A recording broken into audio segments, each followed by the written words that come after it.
Thanks to the 20 free games given in the PlayStation Plus collection, I get the opportunity to dabble in video game series that I normally wouldn't try. The Battlefield series is certainly one of those.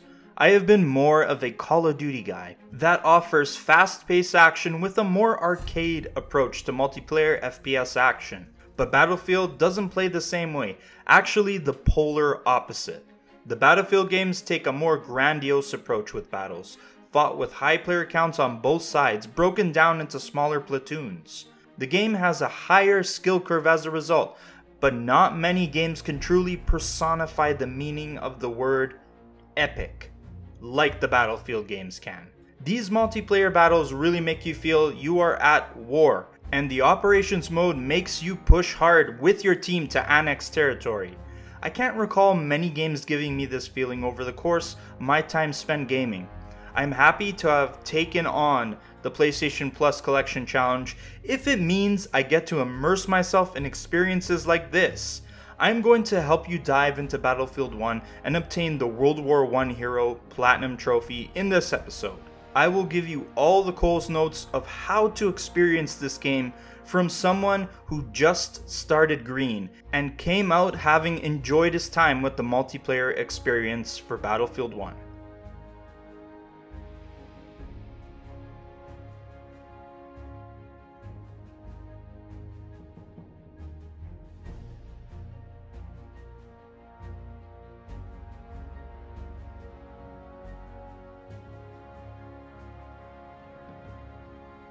This is Platinum Hunters, the show where we look at everything it takes to get the Platinum Trophy and whether it's worth the effort to achieve it.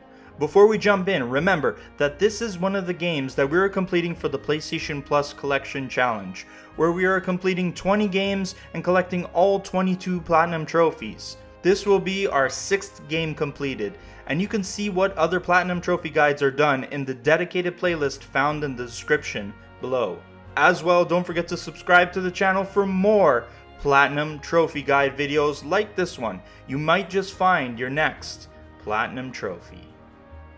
Battlefield 1's Platinum Trophy run does away with a lot of the insane ranking and large milestone trophies that we normally see in a bunch of other games, and just splits it into 25 to 35 hours pretty evenly between its single player and multiplayer modes.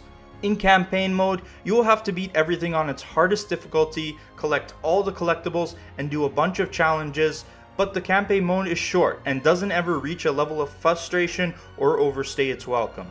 Then, the multiplayer mode immerses you in its ecosystem and gameplay loop, enough to fully understand it. Then it frees you from the Platinum run and lets you decide if you want to keep playing or if you've had your fill. The ranking trophies do take some time investment, but nothing crazy, as we have seen in countless other multiplayer games. Even ones created by DICE themselves, like Star Wars Battlefront games. The Platinum run is just so unopposing, which makes it stand out from its contemporaries in a good way. But let's suit up for battle so you can see what I mean. And we're gonna start with the story mode trophies. Battlefield 1's story was really good. Short, but really good. I liked the character-driven approach to each line of missions that you deploy in, as it really shows the different conflicts that are happening throughout World War I, and different roles as well. The prologue drops you right in the middle of the front lines for a memorable start to the game. When you go down, the name of the soldier pops up on the screen with their birth and death year, serving as a harrowing reminder of just how young most of these soldiers were. Then you will jump into the main stories, piloting tanks, maneuvering biplanes, charging across the battlefield on horseback, and leading the charge in this metallic suit with a minigun that made me feel like an uber-charged heavy from Team Fortress 2.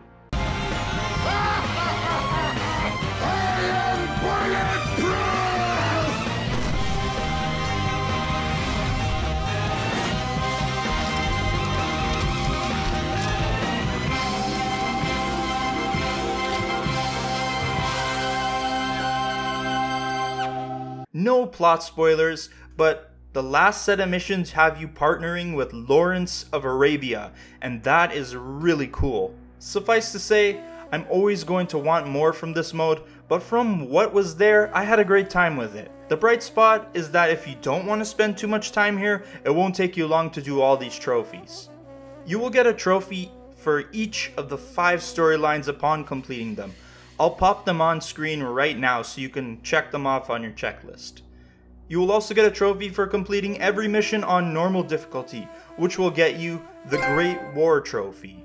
And you will also need to complete every mission on hard difficulty as well, and accomplishing that will net you the War to End All Wars Trophy.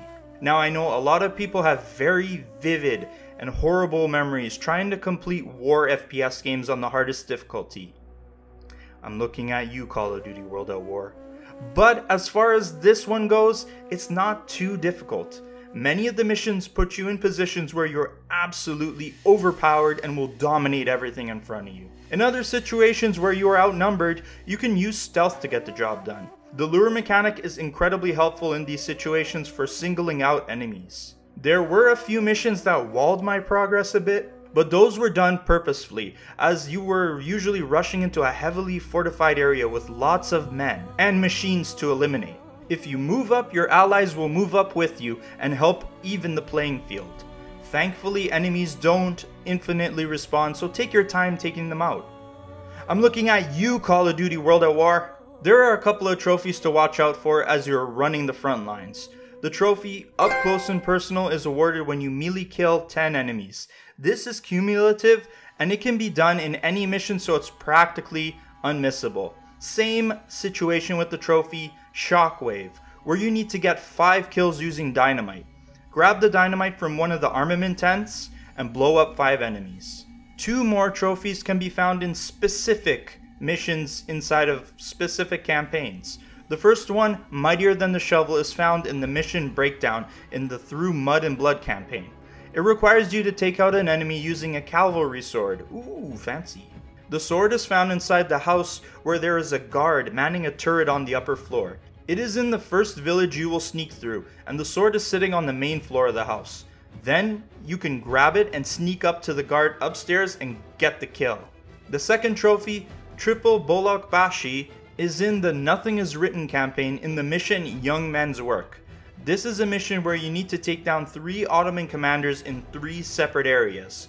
The trick here is that you need to melee kill them, so locating surrounding enemies first with your binoculars can make it easier. You can either take the stealthy approach, or you could just run in and cut them up. The choice is yours, but if you take the latter and more fun approach, just make sure he doesn't get killed by gunfire or friendly tank fire.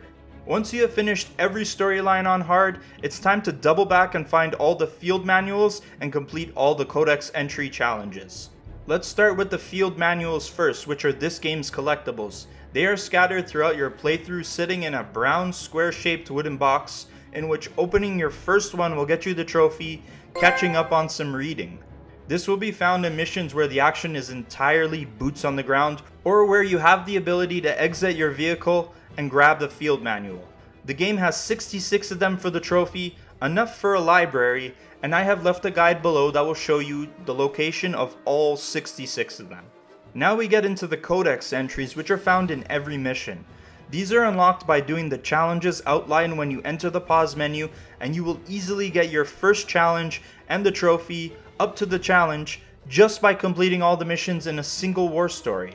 Then you will get a Codex entry for every set of field manuals you collect, which will bring your challenge total well past the 10 you need for the trophy, putting in the effort. Then you will need to complete all the rest of the challenges for the trophy Master of Adaption. Some of these challenges are really easy, like for example, defeat 5 enemies with grenades, or defeat 10 enemies with your sidearm. Those ones are going to be no problem to pick up. Other ones are going to be much more difficult, even if you do them on easy mode. In particular, the challenges where you have to do the objective without being detected. You're going to have to stealth your way through these situations, and I highly recommend stealth killing these enemies to get them out of your way. If you get detected, it really sucks because you're going to have to restart from the very beginning. The one challenge that took me many tries to beat was in the mission Forte et Fidel in the Friends in High Places campaign.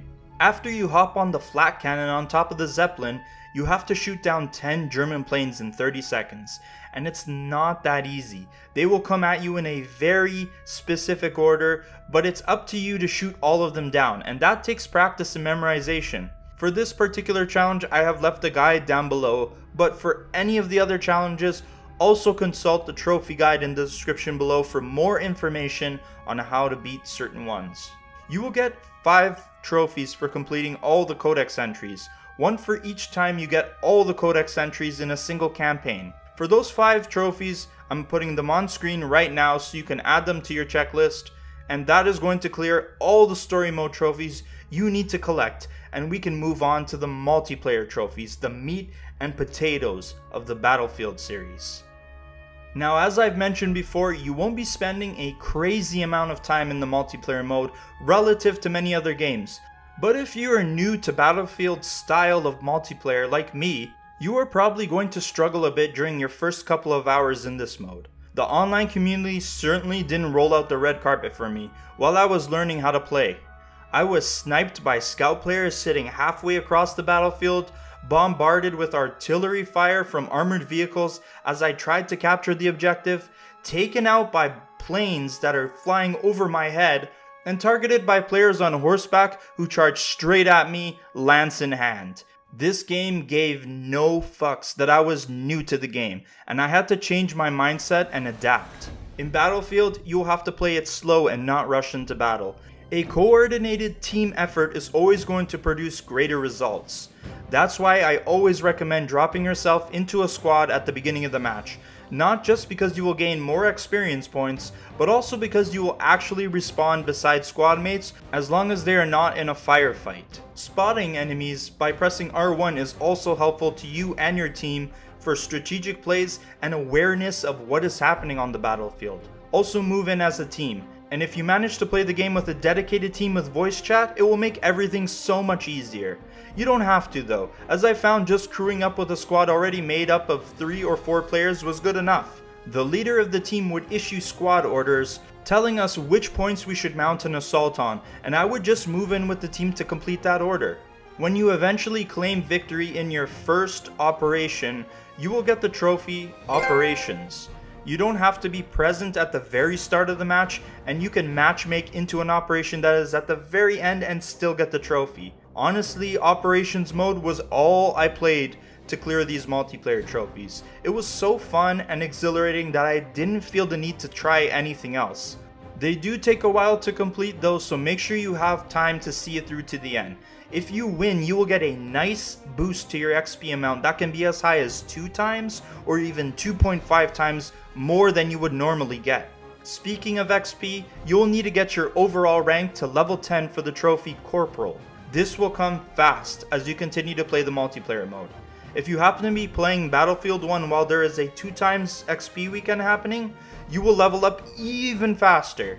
Another trophy you won't have to worry about proccing is called Warbonds, for accumulating 450 of the game's in-game currency called Warbonds. Each time you level up, you will receive 100 Warbonds or more, so you will collect them after leveling up a few times.